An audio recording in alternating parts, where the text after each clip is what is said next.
Good morning and welcome. This is the Industry 4.0 Club, Industry 4.0 Club's Fireside Chat. We have a special edition today. We're going to be speaking with Mike Yost, Conrad Leiva, and Jim Wetzel about the acceleration of smart manufacturing. So we're really excited to hear from them today.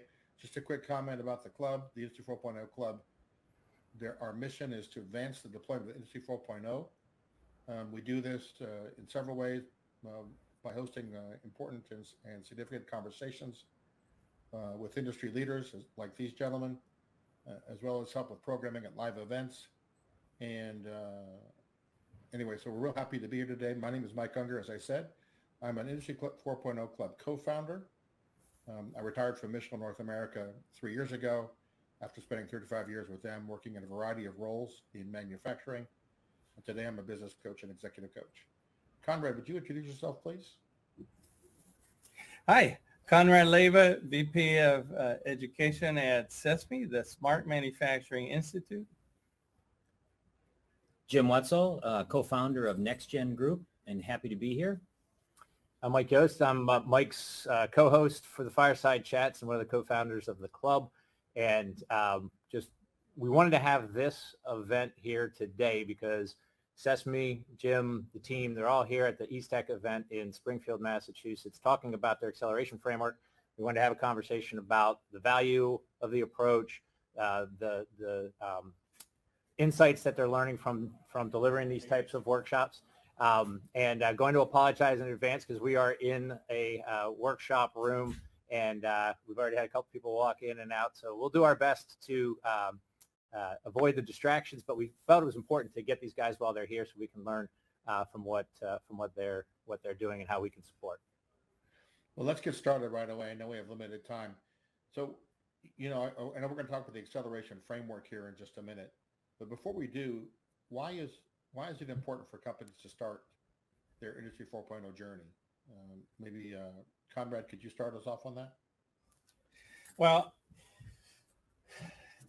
there is so much great technology that has been made practical and affordable in the last 10 years, but even more so in the last 5 years. And if manufacturers haven't jumped into it, they really need to right now. This is the moment, or they risk, keep falling behind competitively. So it's about speed. It's about growing the business, producing more with less resources. So I think it's very important to be competitive today and to set up for the future highly connected supply chains to move on and really incorporate the smart manufacturing into their whole way of doing business. And Mike, maybe I could add on to that. You think about the perfect storm or the perfect ecosystem that's kind of transforming in front of us. We've got technology coming down in price point and being simpler to execute. So those, in the olden days, if you will, only the few that had deep checkbooks could actually afford to put in networks and the sensors and all of the technology stack that's needed to support this. And now it's becoming more available. I mean, we're sitting here today in this hotbed of a state fair kind of situation. And as you walk, everyone's got data coming out of their pieces of equipment and making it digitally available. So the topic of Industry 4.0 certainly is relevant and is becoming consumable by the masses. Yeah, and I just come alongside that and say that work and the work we're trying to do at the club is to help people figure out, well, what do I do with all of that? Because there are literally hundreds, if not maybe into 1,000 type of solutions and equipment out here. How do you understand it as a manufacturer in a way that frames your business, and that's the types of tools and training and methodologies that the team is advocating for and driving. I kind of feel like if I was a man on the street with a mic and I walked down these aisles here and I just asked the simple question, so what's your plan? And what are you going to do with all this stuff? I think I get a fair amount of blank stares. Yeah. Because there's a lot of excitement, and you can feel it in the room that we're in because we hear the noise from the expo floor. there's a lot of excitement of people seeing stuff for the first time. But the reason Conrad and I are here is to ask the question and help them answer that. So what's your plan? So okay, you saw this stuff. What are you going to do with it? How does it drive your business? How are you going to actually achieve results from it, instead of just getting all excited to say, well, that was really cool. Yeah. So I know you've got this framework, and you call it an acceleration framework. Just by definition, it sounds like it helps people get going faster. Can you talk about what that framework can do for somebody? Yeah, I'll start and then turn it over to Conrad. It kind of, when you say acceleration, Mike, it's pretty easy to accelerate when everyone's stuck. So, Yeah. So getting them to move, you got instant acceleration. From zero to something is more than zero. So that's the first thing. We talk a lot about how to get unstuck and how do you get started and how do you get not overwhelmed by this. And I've been process averse kind of my whole life. And I'd say, what's interesting is if you follow a process, it kind of sets you free because it helps you walk in steps. So the way we accelerate is we have a framework and process that you can follow and you will get somewhere. Well, and when we talk about acceleration, it doesn't mean that go grab that robot and implement it and get it done in a few days, which you can, but it's about getting to that end state where you want to be faster. So a lot of it is about defining really that picture. Where do you want to be 3 years from now? And then how do we get there faster? But we really stress looking at it strategically for your company. What are your goals, business goals? And then let's look at how technology can help you get there quicker. So one of the things I'd like to ask of these guys is the message about trying to determine where you are and how do you move forward is a common message, right? And so you hear there are a lot of assessment tools out there. There are a lot of individual organizations that are offering, an approach, a plan. So what are you guys seeing and learning as far as, I don't think you want this to be our methodology versus their methodology kind of thing. So what are you seeing out there, and what's your approach to these points? Well, I'd answer that, and you and I, Mike, have talked about this before. Well, what does help look like, right? So you hear this, use my assessment tool or use my process, and this will all help you. But at the end of the day, what we're really seeing help looks like is kind of teaching people to fish, actually show them how they can learn about a process that will guide them appropriately, but then they can manage it and they can do it. So it's not being done to them, it's being done with them. And so when we leave, they know the framework, they know how to go through it. They can look at and validate year in, year out, how we doing, did this deliver? Because at the end of the day, the early statistics are that a lot of these digital projects are failing. They're not, by failing, I don't think it's a technical failure, it's a business failure. It's not delivering the business results that were expected. And so part of the value of having an acceleration framework and a tool set and a process to follow is we really believe we can increase your probability of success because it's tied out to your business goals, and we've got momentum and alignment throughout the organization. A lot of times what happens is when help comes, it's not involving the right players. It's not involving the players that become roadblocks in the future. So you can have the best technology, and it actually could have been implemented flawlessly and return nothing because, let's say, you didn't onboard the people or some of those kinds of things. So I think there's great consultants helping people establish business strategies and vision, and there's great system integrators helping people implement technology. But what we're trying to achieve is that smooth transition from that business, that connection, really that connective tissue of business strategy and technology through examples, and have more and more examples of how you can move from here to there, applying technology, putting a good foundation in place. So there's interoperability, scalability, all the security, all that easy, the things that make it easier to keep adding solutions after solutions to get where you want to be. So it does on the surface sound very similar, but some of the differentiators are what Jim was talking about. Ownership needs to be at the manufacturer. So if you're looking for somebody to come and do it for you and help you do it, this tool is not for you. You have to have at least a couple of champions inside the company that are going to lead the transformation. That's very important to have that successful journey. Well, and you talk also about that transition, right? We've lived for years, right? This transition from awareness, like knowing we need to do something, into getting educated, into taking action. And so that's what you're talking about stitching together here, right? And that's really, I think, what we do at the club is we're more on that front end awareness, right? And trying to drive an understanding and point people in the right direction to take action. You can bring in help and resources, right? But somebody internally needs to be managing that, keeping the rhythm going.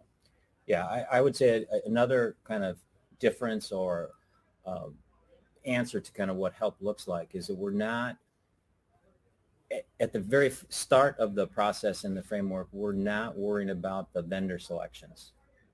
So we're not worrying about what brands and stuff you're picking for particular solutions. What we're really trying to get to is alignment on capabilities that your organization needs to achieve its business objectives.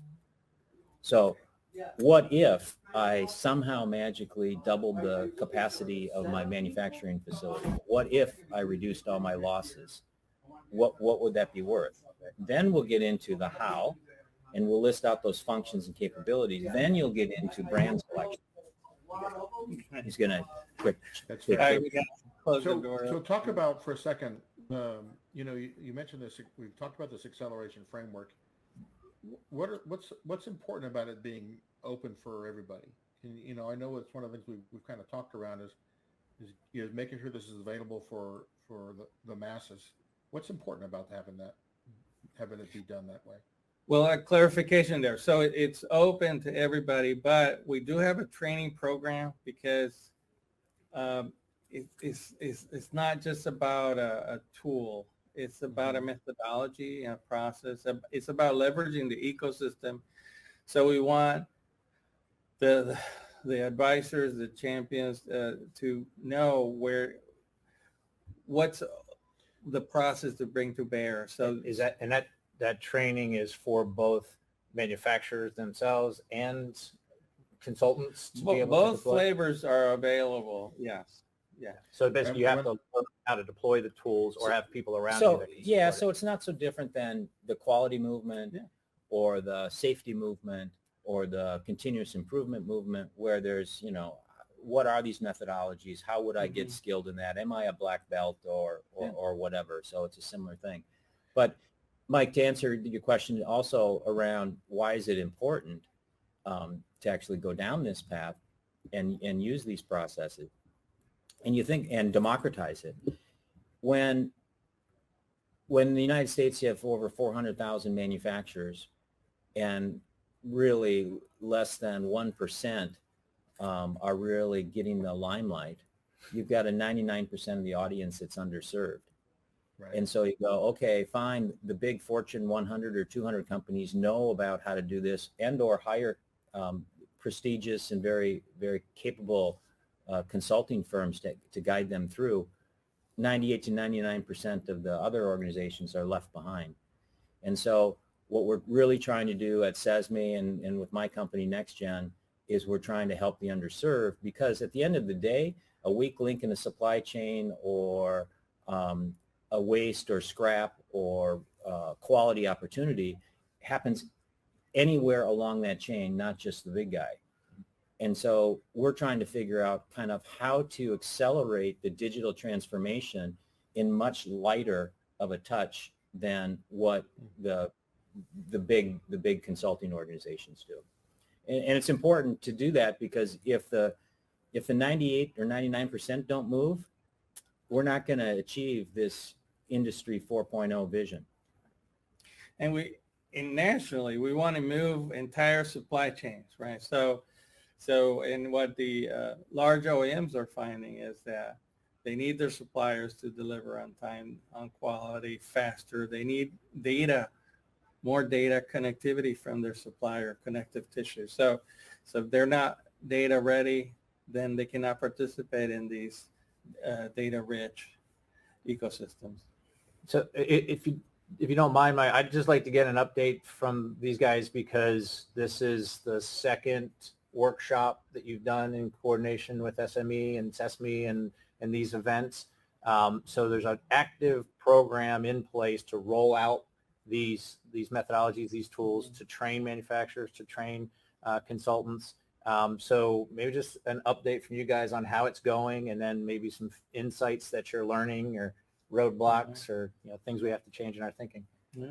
So one of the things we're finding like two groups of companies. One is companies that have started implementing technologies, solutions, have some connectivity, and are maybe they're a little stuck there and plateauing a little bit and need to maybe take a step back and look to then look forward the next 2 or 3 years. And there's those, which is a big group that haven't started to really think about smart manufacturing journey from a point of connecting everything, really leveraging data in their everyday jobs, not so much just depending on spreadsheets, but how to automate all this data flow. So, and that gap seems to be getting larger. So, and we're setting up to help both groups. What else have you noticed, Tim? Well, the awareness level of how do I get unstuck, right? So we're doing these workshops, at places like this here with SME to expose people to there's a way to get unstuck. There's a way to actually have a plan. So that's one thing. And there's going to be 4 of these. This will be our second one this year, but there'll be 4 of these over the course of the year. And then we just are launching a session for manufacturers on how to do this with the collaboration of RPI, Rensselaer Polytechnic Institute. And so RPI at Work is launching for manufacturers how to get unstuck and how to actually go down this process. And so that starts in June, first week of June, that will begin. And then this whole program is kind of launched through CESMII as well. And, even on the CESMII website, there's a place to get started. Yeah. Yeah. So make sure you check the CESMII, CESMII.org website. And get more information under education roadmap tools.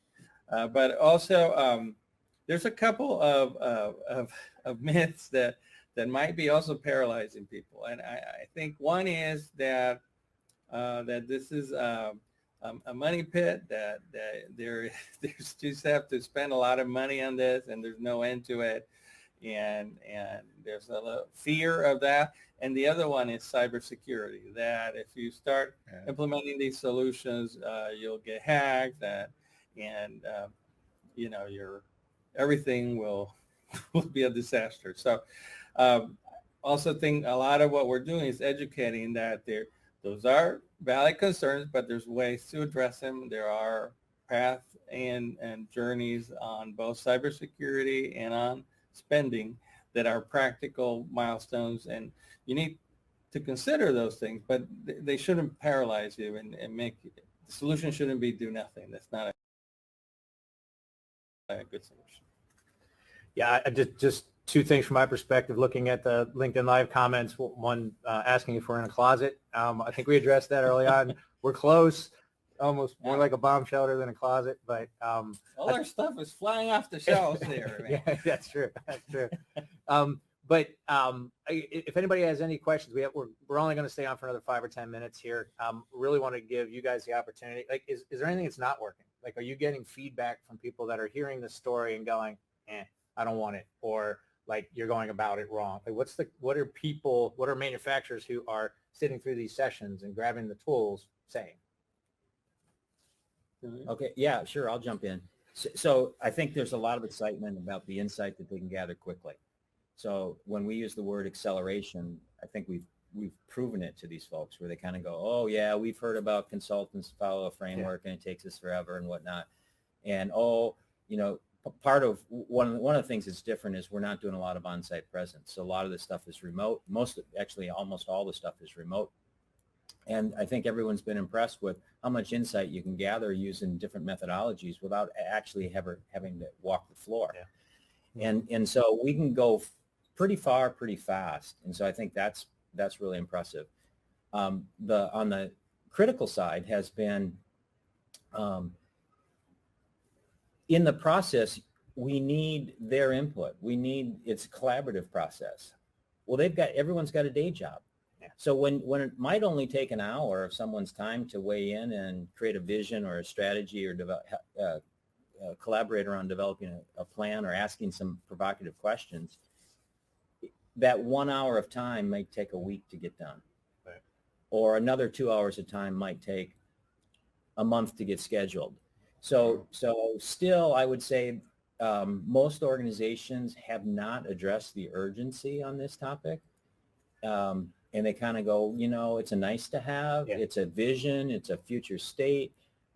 It doesn't matter if we get there tomorrow or a month from tomorrow or a year from tomorrow. Right. And so we do face that a little bit. Yeah. Well, I think that ties in with part of the work. I know we've talked a lot about mindset, and there's a CESMII LinkedIn Live series around a smart manufacturing mindset.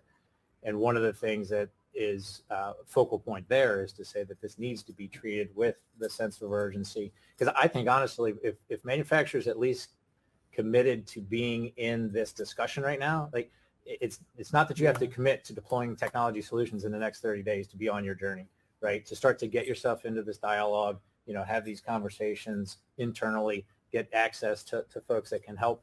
I think that's part of the process of getting started as well. And a lot of what we're doing is facilitating an internal conversation in that company. And letting them pace that, right? Like you said, sometimes we have 20, 30 key stakeholders in a company, right? So, but by crowdsourcing with them, each at their own time, they fill out the surveys. Then we have these deep dive conversations with 15 or 12, but they can be participating and having their voice heard, and they see their voice in all of these reports and stuff. And by the time we get them all together, it's less time, but they're invested in it already at their own pace when they had time to give us an hour here and there. So if I could add on to that, if we got time real quickly, here's where I've got a real life use case in that where an organization that we're working with came kind of to the table saying that we knew those guys were doing some digital transformation. And those guys was IT and OT folks. Okay. We knew those guys were doing something, but we didn't know what it was. And that's kind of the history of where stuff starts, right? Whether it be the engineering department and the controls guys figuring out, and they saw some new stuff at the show and they're bringing home a data historian and a sensor and something like that. Or the IT folks, got all excited that there's some relational database that can store real-time data. And let's bring this to our operation friends because they're going to be so super happy. And they haven't closed the loop of to what are we going to do with this? Right. And so when we had this collaborative discussion, people went, oh, I get it now. We're actually going to solve this problem that, the customers, we don't know what the customer's service level is, or we don't know what's going on the factory floor. And you're going to create this digital thread that's going to update this in real time. So my job got easier. Your job got easier. We eliminated some waste. We're achieving these goals. Oh, I get it now.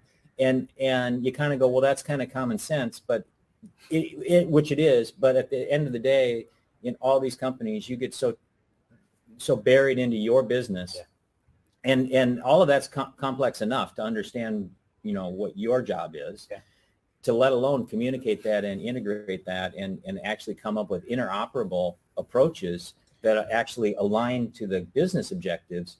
That's the thread that we start with. And people go, oh, that's more powerful and that's faster to get results. And that from a language perspective, we would frame as like your digital capabilities, right? Yes. You didn't like, there was no conversation here yet other than a few examples of types of technology where it's you go by this solution set, you go by that solution set, whatever, right?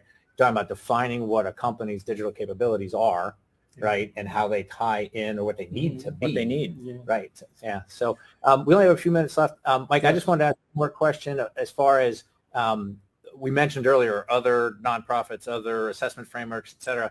If there are organizations out there that are doing this or perceiving themselves as doing this, can they come to you? How do you guys interact with those folks? And should they be, hopping on the CESMII website and making contact, or what do you want? So you mean like the consultants? So if you're serving small, medium manufacturers and you're a consultant in that area, a client advisor, yes, you can come to us.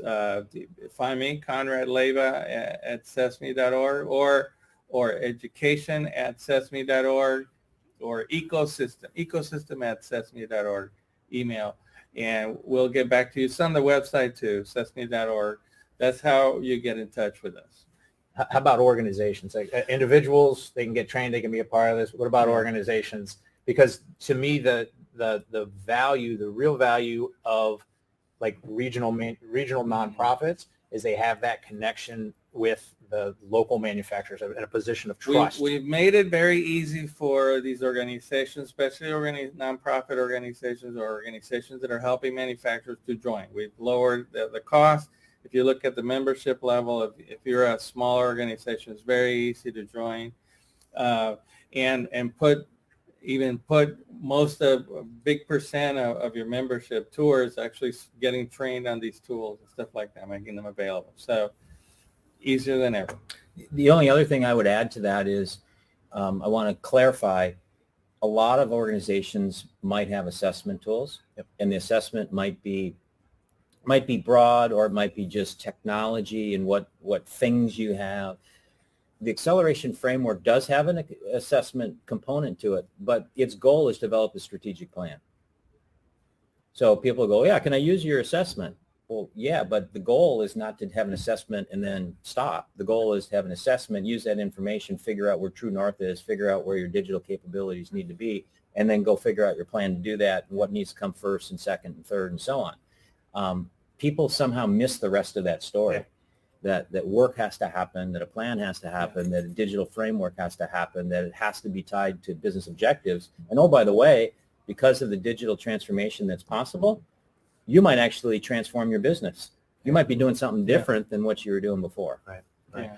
And one of the things that I see in working with regional nonprofits that touch the manufacturers, especially smaller manufacturers, a lot of times they have events to share knowledge. But the people in the room, oftentimes it's HR leaders or it's line of business leaders. It's not necessarily the IT or the OT or the ops leaders that are in these meetings. So if you offer a broader framework that's going to get to an actionable strategic plan, and that gives them the opportunity to define where they are and then how to pull others from the business, then I think you have a more cohesive opportunity to actually drive something valuable. Super. And another differentiator is that, how much time do we have? Go ahead, Conrad. Finish up. Go ahead. It's Sorry, that we interrupt you. that there is Germany has a tool and a framework. Singapore has a tool and a framework. This U.S., those have like 16, 20 dimensions. We've really focused on 6 key dimensions. So we've kept it simple, approachable for the small medium manufacturer. Your business strategy, your culture, your workforce, your supply chain, your processes, and your systems. So we've kept it very simple and very methodical, systematic process, easy to approach. Well, I just wanted to put up the website if people are interested in learning more about the tool. You can see on the screen, or you can go to again, CESMII.org, education roadmap tools, and get an opportunity to take a look at that in some more detail. So I think we're reaching the end of our time together. Any last thoughts? Maybe we'll just kind of work our way from, my left to right, I guess. Anyway, Mike, maybe, or Jim, maybe you'll start us off. I'll start.